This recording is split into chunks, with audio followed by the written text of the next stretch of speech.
darah manusia dan sistem peredarannya. Sistem peredaran darah atau kardiovaskuler adalah sistem organ yang berfungsi memindahkan zat oksigen, karbon dioksida, dan zat-zat lain di dalam tubuh manusia. Darah manusia terbagi dua, satu plasma darah, dua sel darah. Plasma darah sebanyak 55% dari darah manusia terdiri dari plasma darah, sedangkan 45% terdiri dari sel darah. Plasma darah merupakan cairan berwarna kuning pucat. Plasma terdiri dari 90% air, 10% sisanya adalah zat-zat terlarut yang akan diangkut ke seluruh tubuh. Zat-zat terlarut yang ada dalam plasma darah itu hormon, antibodi, protein, nutrisi seperti vitamin, glukosa, asam amino, lemak, garam-garam seperti garam kalsium, garam natrium, kalium, dan magnesium. Gas yang terlarut seperti gas oksigen dan gas karbon dioksida, serta zat-zat sisa metabolisme seperti urea. 3 protein utama dalam darah seperti albumin, globulin, dan fibrinogen. Albumin fungsinya untuk mengatur tekanan osmotik darah. Globulin fungsinya untuk mengangkut nutrisi dan untuk kekebalan imun. Fibrinogen fungsinya untuk pembekuan darah. Eritrosit adalah sel darah merah. Merupakan jenis sel darah yang berbentuk bulat pipi atau cekung di tengahnya atau bikonkav dan berfungsi untuk mengangkut CO2 dan O2 dalam tubuh. Eritrosit tidak memiliki nukleus. Ada sekitar 4-5 juta sel eritrosit per mililiter darah eritrosit di dalam tubuh manusia. Warnanya merah sebagai akibat dari kandungan hemoglobin. Eritrosit dibentuk di dalam sumsum merah tulang, dan hanya dapat bertahan hidup sampai 120 hari. Eritrosit yang mati akan diangkut ke limfa atau hati untuk dipecah.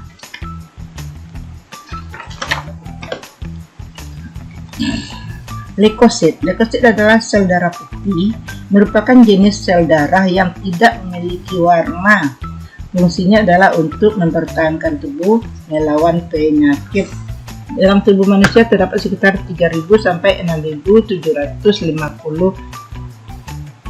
sel leukosit per mililiter. Leukosit ini berdasarkan bentuknya, ada yang berbentuk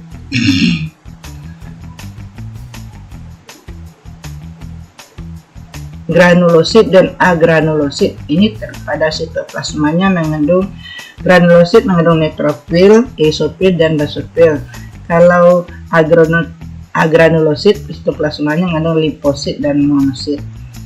Trombosit itu atau keping darah, merupakan sel darah yang tidak memiliki inti dan tidak beraturan.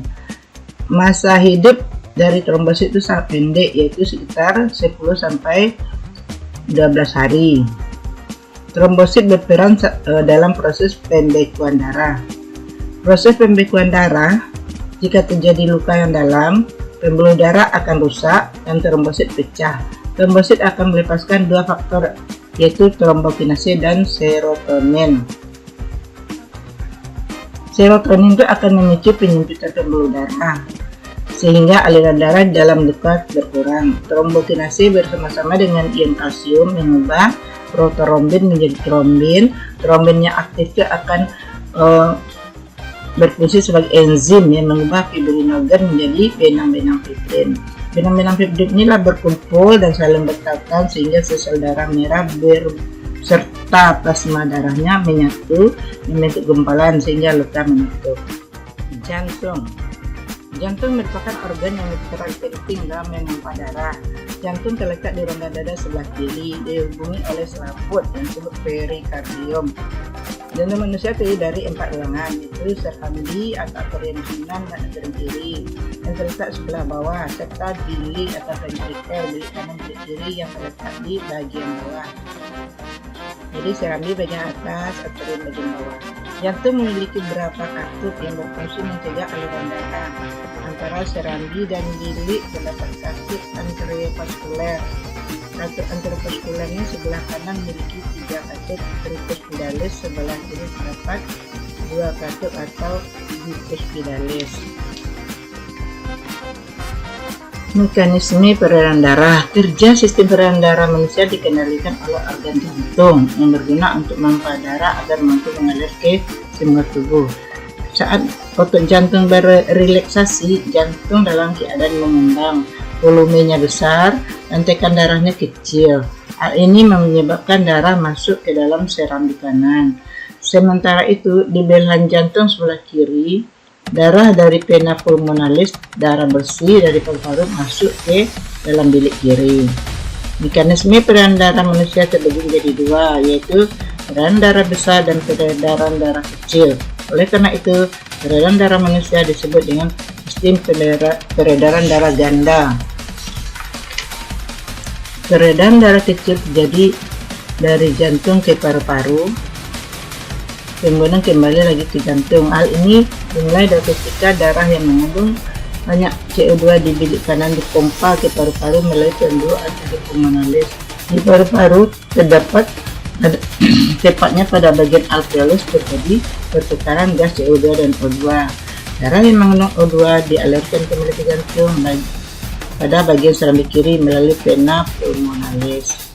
Peredaran darah besar terjadi dari jantung ke seluruh tubuh, kemudian kembali ke jantung. Di sini darah kaya oksigen dipompa ke bilik kiri untuk diedarkan ke seluruh tubuh melalui aorta. Sementara itu, darah yang mengandung CO2 dari seluruh tubuh memasuki serambi kanan melalui pembuluh darah vena cava superior untuk tubuh bagian atas dan vena cava inferior untuk tubuh bagian bawah.